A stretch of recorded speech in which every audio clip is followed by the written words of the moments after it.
everyone, welcome to Study Vibes English for Class 8. In this video, we are going to discuss the question answers of the chapter. This is Jodie's Swan from the book Honeydew. इस video में हम इस chapter में जितने भी book में given आपके question answers हैं, जिसमें वर्किंग विद द टेक्स्ट के क्वेश्चन आंसर्स हैं, कॉम्प्रिहेंशन चेक के क्वेश्चन आंसर्स हैं, सबको डिस्कस करेंगे। लेकिन इससे पहले ज़रूरी है कि आपने इस चैप्टर का जो रिवीजन वीडियो है वो देखा हो, क्योंकि उससे आपको चैप्टर की स्टोरी अच्छे से क्लियर हो जाएगी। फिर क्वेश्चन आंसर्स लर्न करना आपके लिए बहुत ईजी हो जाएगा। So for the complete and detailed NCERT explanation, even मैंने चैप्टर्स को पार्ट्स में भी पढ़ाया है, पार्ट 1, पार्ट 2 और पार्ट 3, काफ़ी डिटेल में वीडियोज़ हैं। सबका लिंक आपको डिस्क्रिप्शन बॉक्स और कॉमेंट सेक्शन में मिल जाएगा। चलिए हम इस चैप्टर में से क्विकली रिवाइज कर लेते हैं कि हमने किन किन कैरेक्टर्स के बारे में पढ़ा था। सबसे पहले था जोडी। जोडी इस चैप्टर का मेन कैरेक्टर था, जो कि एक बॉय है। साथ ही साथ जोडी के फादर थे। जोडी के फादर का क्या नाम था? Penny Baxter. और जोडी की मदर का क्या नाम था? नाम उसमें पूरा नहीं दिया, लेकिन उनको क्या बताया गया है? Mrs Baxter. ठीक है।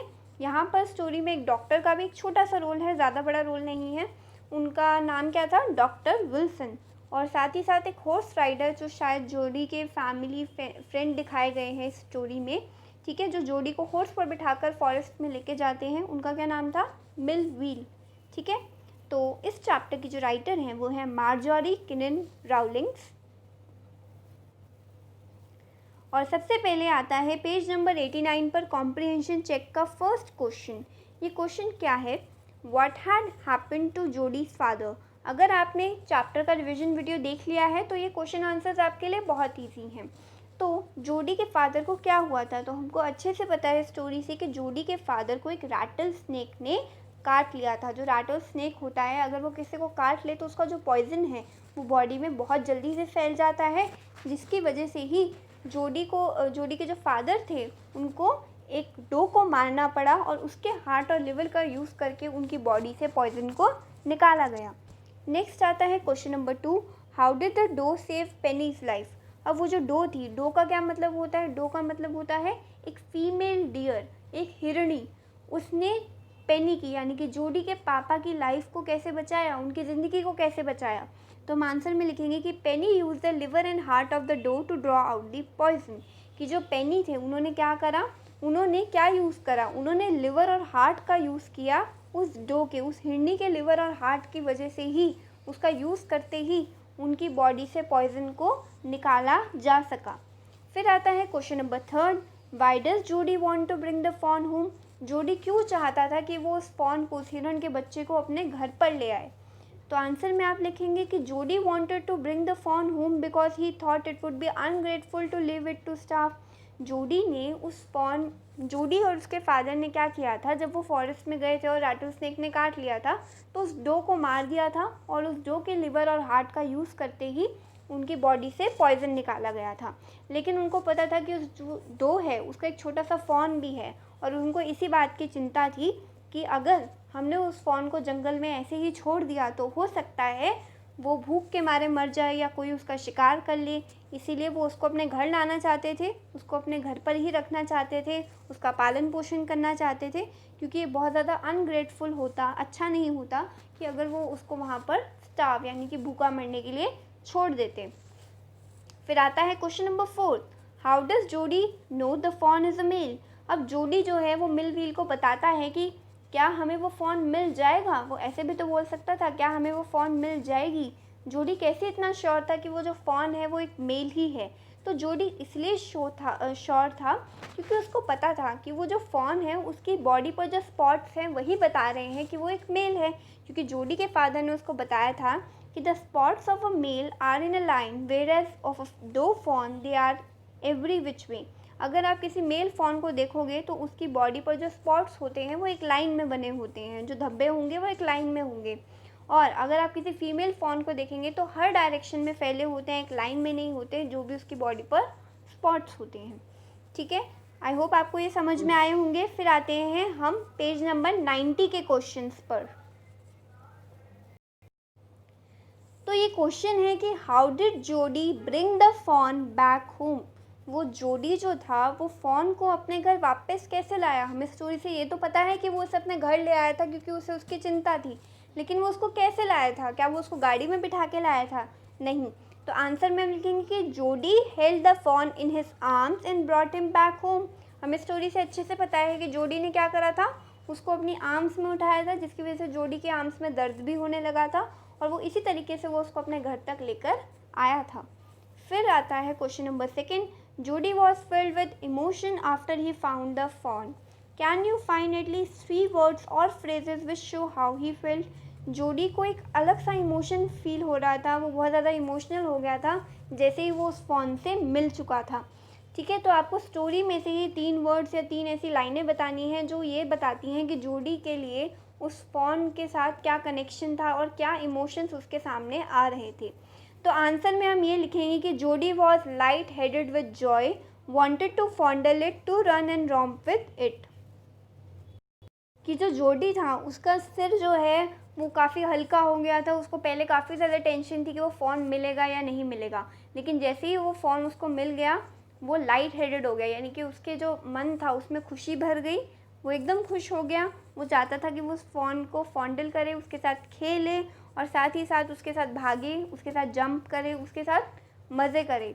ठीक है, तो ये जो है ये वर्ड्स है जिनसे ये पता चलता है कि जो जोडी है वो कितना इमोशनल हो गया था जब वो फ़ोन उसको मिला था। फिर आता है next question, question number third, how did the deer drink milk from the gourd. अब जो फ़ोन है वो जोडी के घर आ जाता है, अब वो उस गर्ड यानी कि उस बर्तन में से दूध को कैसे पी पाता है, क्योंकि वो बहुत छोटा होता है, उसको डो की ज़रूरत यानी कि अपनी मदर की ज़रूरत होती है, लेकिन फिर भी वो जोडी के घर का दूध पी लेता है। तो वो कैसे पीता है? तो जोडी dipped his finger in the milk and thrust them into the fawns mouth. Jody ने क्या किया, अब वो बहुत छोटा था, उसका जो मुंह था वो भी बहुत छोटा सा था उस फ़ॉन का, तो जोडी ने क्या किया, अपने फिंगर्स को दूध में डिप करा। उसके बाद जैसे ही जोडी के फिंगर्स में वो मिल्क जो है वो सोख लिया, वैसे ही उसने उसके फ़ॉन के माउथ में डाल दिया। He then lowered his fingers into the gourd, और फिर से उसने बर्तन में उंगली डाली और उसके बाद फिर फ़ॉन के मुंह में डाला। इस तरीके से जो फ़ॉन था वो बहुत ज़्यादा ग्रीडीली और बहुत ज़्यादा प्यार से उस दूध को पी रहा था। आंसर में आप लिखेंगे the fawn blew and sucked and snorted and started sipping the milk. इस तरीके से उसने मिल्क को सिप करना शुरू कर दिया, जोडी की फिंगर्स के थ्रू उसने दूध को पिया। नेक्स्ट आते हैं क्वेश्चन नंबर 4 पर, why didn't the fawn follow Jody up the steps as he had thought it would. अब जोडी ने क्या सोचा था कि जो फ़ॉन है ना वो उसके साथ सीढ़ियाँ चढ़ के घर में आ जाएगा, लेकिन वो जो फ़ॉन था वो जोडी के पीछे पीछे नहीं आ रहा था, उसको फॉलो नहीं कर रहा था सीढ़ियों में। ऐसा क्यों था? The fawn was very small and weak, it got scared and refuse to climb up the steps. क्योंकि वो जो फ़ॉन था वो बहुत ज़्यादा ही छोटा था और वीक था, वीक यानी कि कमज़ोर था। ठीक है, हो सकता है उसने कुछ एक दिन से कुछ ना खाया हो, उसकी जो टांगें थी वो भी बहुत लटक रही थी, बहुत पतला सा फ़ॉन था, तो वो जो था वो बहुत डरा हुआ भी था क्योंकि वो एक नई जगह पर आ गया था और इसीलिए उसने सीढ़ियाँ चढ़ने से मना कर दिया और जोडी को उसको अपने हाथों में ही उठाकर ऊपर लाना पड़ा पेनी बैक्स्टर के पास, क्योंकि वो अपने फादर को दिखाना चाहता था कि देखो मुझे ये मिल गया। फिर आते हैं हम टेक्स्ट बुक क्वेश्चंस पे। टेक्स्ट बुक क्वेश्चंस में आते हैं वर्किंग विद द टेक्स्ट के क्वेश्चंस, जो कि इंपॉर्टेंट क्वेश्चंस हैं और ये कुछ वैल्यू बेस्ड क्वेश्चंस होते हैं जिसमें आपको थोड़ा सोच समझ के लिखना होता है। Question number first is, why did Penny Baxter allow Jody to go find the fawn and raise it. अब वो जो पेनी बैक्स्टर थे यानी कि जोडी के जो फादर थे जिन्हें रैटल स्नेक ने काटा था, जिनकी बॉडी से पॉइजन को निकाला गया था, उन्होंने जोडी को क्यों हाँ कर दी कि ठीक है तुम उस फ़ॉन को ढूंढ कर लाओ और हमारे घर ले आओ, हम यहीं पे उसको पाल पोस कर बड़ा करेंगे। तो आंसर में हम लिखेंगे कि जो पेनी बैक्स्टर था was bitten by rattle snake and the mother doe of the fawn was killed by him in order to use its heart and liver to draw out the poison. तो ये जो lines है ये एकदम correct हैं, आप अपने exam sheet में इन लाइन्स को लिख सकते हैं कि जो पेनी बैक्स्टर था उनको एक रेटल स्नेक ने काट लिया था और जो इस फॉन की मदर थी यानी कि जो डो थी, ठीक है, उसको मार दिया गया था और उसके हार्ट और लिवर का यूज़ करके ही पॉइजन को निकाला गया था पेनी बैक्स्टर की बॉडी से। After the mother's death the fawn was all alone and he and Jody did not wanted to die of starvation. और मदर की डेथ के बाद यानी कि जैसे ही वो डो मर गई थी तो जो फ़ॉन था वो अकेला पड़ गया था और जोडी ये नहीं चाहता था कि वो भूख के कारण, स्टारवेशन के कारण मर जाए। स्टारवेशन यानी कि भूख की वजह से मर जाना, ठीक है। तो वो ये नहीं चाहता था कि ऐसा कुछ हो।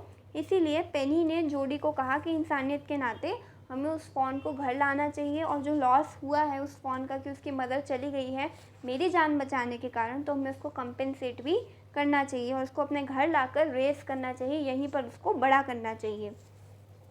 फिर आते हैं question number 2, what did doctor Wilson mean when he said nothing in the world ever comes quite free. Doctor Wilson का क्या मतलब था जब उन्होंने ये कहा कि आजकल दुनिया में कुछ भी फ्री नहीं मिलता, यानी कि आपको कोई भी चीज़ लेनी है तो आपको उसकी कीमत चुकानी पड़ेगी, आपको कुछ भी फ्री में नहीं मिलेगा। तो आंसर में आप ये लिखेंगे कि जो पेनी बैक्स्टर था उसने डो को मारा था और उसके लिवर और हार्ट का यूज़ करके पॉइजन को निकाला था, और जिसकी वजह से जो टॉन नहीं यहाँ पर फ़ॉन आएगा, वो जो फ़ॉन था वो अकेला पड़ गया था, ठीक है। तो Penny killed the doe to use its liver and heart to draw out the poison and thus the fawn was left alone, वो तो अकेला पड़ गया। When Jody expressed his feelings to bring the fawn home, the doctor said so because it was just like a payment or return for the death of the doe. क्योंकि जब जोडी ने अपनी फीलिंग्स को एक्सप्रेस करा उस fawn के लिए कि वो बेचारा अकेला होगा, उसकी मदर अब उसके साथ नहीं है, तो डॉक्टर विल्सन को ये बात एकदम सही लगी और उन्होंने यही कहा कि nothing in the world ever comes quite free, क्योंकि वो ये कहते हैं कि इस तरीके से एक तरीके का कंपेंसेशन हो जाएगा कि हमने उसकी मदर की जान ली लेकिन हम उसको अपने घर वापस लाकर अब उसकी देखभाल करेंगे, तो एक पेमेंट की तरह हो गया या फिर उसकी डेथ का एक कंपेंसेशन हो गया। By bringing the fawn they were compensating the death of the doe, तो फ़ॉन को अपने घर लाकर वो एक तरीके से कंपेंसेट करना चाहते थे, वो उसको कीमत चुकाना चाहते थे कि हमने तुम्हारी मदर को तो मार दिया लेकिन अब हम तुम्हारी पूरी मदद करेंगे, ठीक है। तो ये फ़ॉन के लिए उनके इमोशंस थे, उनकी फीलिंग्स थी, जो डॉक्टर विल्सन को भी सही लग रही थी कि जो जोडी है वो बिल्कुल सही सोच रहा है। अगर आपको ये एक्सप्लेनेशन अच्छा लग रहा है तो आप चैनल को सब्सक्राइब कर देना और वीडियो को लाइक कर देना। ऐसी बहुत सी वीडियोस हैं साइंस की भी और इंग्लिश की भी जो आपके लिए बहुत हेल्पफुल हैं। फिर आते हैं क्वेश्चन नंबर 3 पर, how did Jody look after the fawn after he accepted the responsibility for doing this. Jody ने उस फ़ॉन का कैसे लुक आफ्टर यानी कि कैसे ध्यान रखा जब उसने इस बात को एक्सेप्ट कर लिया कि हाँ मैं ज़िम्मेदारी उठा रहा हूँ इस सब को करने की, कि हाँ मैं उस फ़ॉन को रेस करने में मदद करूँगा, ये ज़िम्मेदारी लूँगा। तो क्या जोडी ने अच्छे तरीके से ख्याल रखा? तो आंसर में हम लिखेंगे कि Jody brought the fawn in his arms back home, there he took it to the kitchen and fed it with milk, he dipped his finger in the milk and thrust them into the fawn soft wet mouth. Jody ने क्या करा, उस फ़ॉन को अपने हाथों में उठाकर, अपने आर्म्स में उठाकर वो घर लेकर आया, ठीक है। वो उसको किचन में भी लेकर गया, उस फ़ॉन को जो सुबह सुबह जो दूध आया था वही दूध वो उसको पिलाया, ठीक है। उसने अपनी फिंगर्स को मिल्क में डिप करा और फिर उस फ़ॉन के सॉफ्ट और वेट माउथ में उसको डाला, क्योंकि वो जो फ़ॉन था वो बहुत छोटा था, वो उस गर्ड में से, उस बर्तन में से दूध नहीं पी पा रहा था, जिसकी वजह से जोडी को उसमें से अपनी फिंगर्स डाल के उसको दूध पिलाना पड़ा। It sucked greedily, he again dipped his fingers and as the fawn sucked he lowered them slowly into the milk. और जो फ़ॉन था वो भी बहुत खुशी से पी रहा था, बहुत ग्रीडीली पी रहा था, जिसकी वजह से ऐसा लग रहा था कि उसको बहुत ज़्यादा भूख लगी हुई है। वो जोडी के फिंगर से ही मिल्क को सक कर रहा था। The fawn blew, sucked and snorted and then started having the milk till the last of it vanish. जो फ़ॉन था वो अपनी गर्दन हिला रहा था, दूध को पी रहा था, और साथ ही साथ जो दूध पीने के बाद जो खुशी मिलती है वो उस फ़ॉन के चेहरे पर दिख रही थी, और जब तक जो मिल्क था वो ख़त्म नहीं हो गया तब तक उस फ़ॉन ने बहुत खुशी के साथ उस दूध को पिया। तो इससे पता चलता है कि जो जोडी था उसने काफ़ी अच्छे से लुक आफ्टर किया उस फ़ॉन का, जब उसने ये रिस्पॉन्सिबिलिटी ले ली कि वो इस फ़ॉन को अपने घर लेकर आएगा। फिर आते हैं क्वेश्चन नंबर 4 पर, how does Jody's mother react when she hears that he is going to bring the fawn home? Why does she react in that way?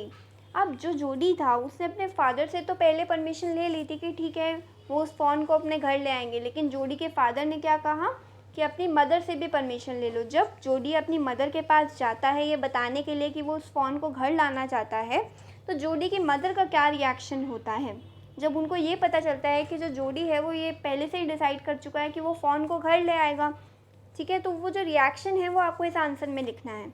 तो आंसर में लिखेंगे कि when Jody's mother hear that he was going to bring the fawn home, यानी कि जब जोडी की mother ने सुना कि वो उस फ़ोन को अपने घर लाना चाह रहे हैं, she was shocked and startled, जो उसकी मदर थी वो शॉक हो गई क्योंकि उन्होंने ऐसा कुछ सोचा ही नहीं था, वो एकदम से हैरान रह गई। The kettle remain in the air, वो जो क्या कर रही थी उसकी मदर डाइनिंग टेबल के पास खड़ी थी और कप में चाय डाल रही थी केटल के थ्रू, और वो जो केटल थी ये बात सुनकर हवा में ही रह गई। She reacted so because firstly she was not expecting this, उन्होंने ऐसा इसलिए रिएक्ट किया कि सबसे पहली चीज़ उन्होंने ऐसा कुछ एक्सपेक्ट नहीं किया था कि जोडी उनसे ऐसा कुछ आकर पूछेगा, और सेकंड चीज़ ये कि उनको नहीं पता था कि उस फ़ोन को खिलाने के लिए उनके पास घर में क्या है। ठीक है, तो उन्होंने क्या कहा, they had nothing to feed the fawn, उन्होंने यही शर्त रखी कि जोडी तुम उसको ला सकते हो, लेकिन मुझे समझ में नहीं आ रहा कि हम उसको क्या पिलाएंगे, इससे जो दूध मैं तुम्हें देती हूँ वही तुम उस फ़ोन को पिलाना। आई होप आपको इस चैप्टर का जो क्वेश्चन आंसर्स वाला पार्ट है वो समझ में आ गया होगा। आप चैनल को सब्सक्राइब कर दें और वीडियो को लाइक कर दें। Thanks for watching.